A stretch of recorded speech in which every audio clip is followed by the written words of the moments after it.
সাধারণ মানুষের চলাচলের রাস্তা বন্ধ করে নিজের যাতায়াত করার ঘটনায় গাজীপুর মহানগর police জিএমপির commissioner doctor Nazmul Karim খানকে প্রত্যাহার করা হয়েছে।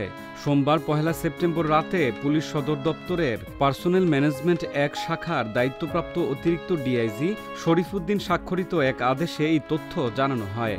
ওই আদেশে ২ সেপ্টেম্বরের মধ্যে দায়িত্ব হস্তান্তর করে নাজমুল করিম খানকে পুলিশ সদর দপ্তরে যোগ দেওয়ার নির্দেশ দেওয়া হয়েছে। সম্প্রতি একটি গণমাধ্যমে প্রকাশিত প্রতিবেদনে ডক্টর নাজমুল করিম খানের কর্মস্থলে যাওয়া আসার সময় রাস্তা বন্ধ রাখার অভিযোগ প্রকাশিত হলে বিষয়টি ব্যাপক সমালোচনার জন্ম দেয়।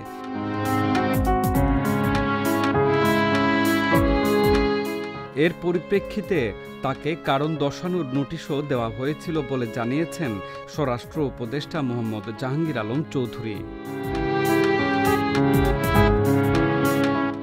স্বরাষ্ট্র মন্ত্রণালয় ও পুলিশের একাধিক সূত্র জানিয়েছে, রোববার ৩১ আগস্ট স্বরাষ্ট্র মন্ত্রণালয়ের কোর কমিটির এক সভায় গাজীপুর মেট্রোপলিটন এলাকার সাম্প্রতিক পরিস্থিতি নিয়ে আলোচনা হয়।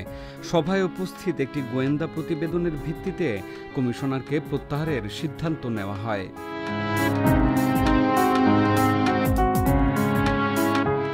ডক্টর নাজমুল করিম খান পুলিশের ১৫তম ব্যাচের কর্মকর্তা।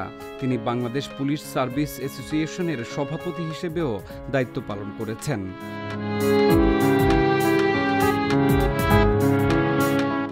বিগত আওয়ামী লীগ সরকারের সময়ে তাকে পদোন্নতি না দিয়ে বাধ্যতামূলক অবসরে পাঠানো হয়েছিল।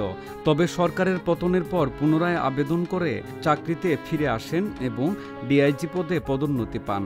পরে তাকে গাজীপুর মহানগর পুলিশের কমিশনার হিসেবে নিয়োগ দেওয়া হয়।